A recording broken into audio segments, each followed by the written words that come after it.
The nightclub pulsed with life, neon lights flickering against the walls as music thudded through the air.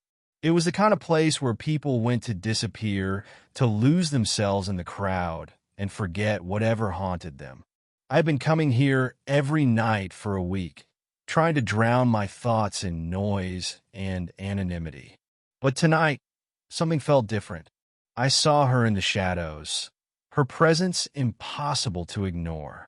She was stunning, tall, with pale, luminous skin that almost seemed to glow under the dim lights. Her eyes were a striking crimson, catching mine from across the room.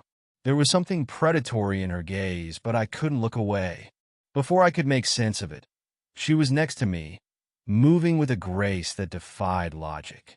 "You shouldn't be here," she said, her voice low and melodic, like a song I couldn't place. "Why not?" I asked, trying to sound braver than I felt. She leaned in closer, her breath cool against my ear. "Because they're watching." I didn't have time to ask who they were.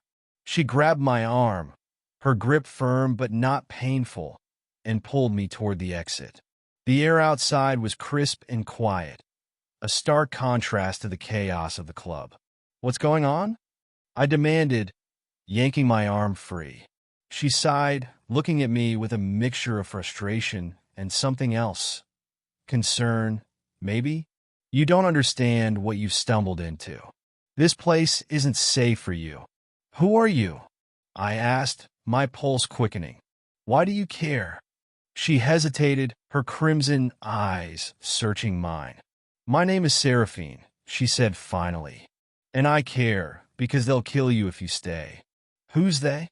I pressed, but she shook her head. "It doesn't matter," she said. "What matters is that you're alive, and I intend to keep it that way." She started walking, and against my better judgment, I followed.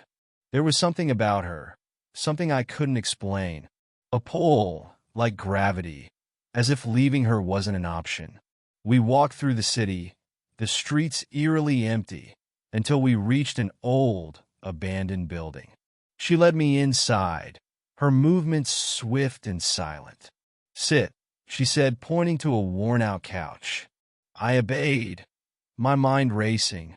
"You still haven't told me what's going on?" I said. Seraphine paced the room, her crimson eyes glowing faintly in the dim light. "I'm not human," she said finally, "and neither are the ones hunting you." I blinked, unsure if I'd heard her correctly. "Not human?" I repeated. "What does that mean?" She stopped and turned to face me. "It means I'm something you've only read about in stories," she said. "An alien, a vampire, both, depending on how you want to see it." I laughed nervously, thinking it was a joke, but her expression didn't change. "You're serious," I said. "Deadly serious," she replied. "My kind, we're not from here. We came to this planet centuries ago, and we've stayed hidden. But there are those among us who don't follow the rules. They've been hunting humans, feeding on them openly, and you caught their attention." I felt a chill run down my spine. "Why me?" I asked. Her gaze softened, and she sat down across from me. "Because you look like him," she said quietly. "Like who?"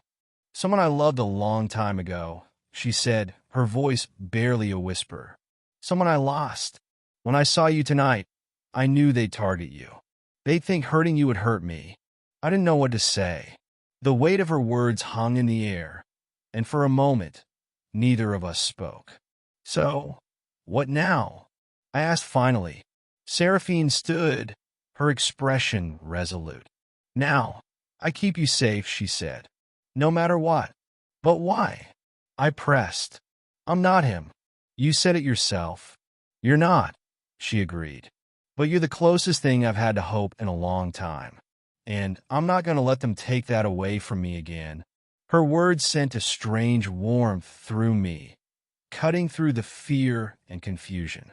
I didn't fully understand what was happening, but for some reason, I trusted her. "Okay," I said. "What do we do?" Seraphine smiled faintly, her sharp teeth glinting in the low light. "We survive," she said. "Together, And as we stepped back into the night, I couldn't shake the feeling that my life had just changed forever.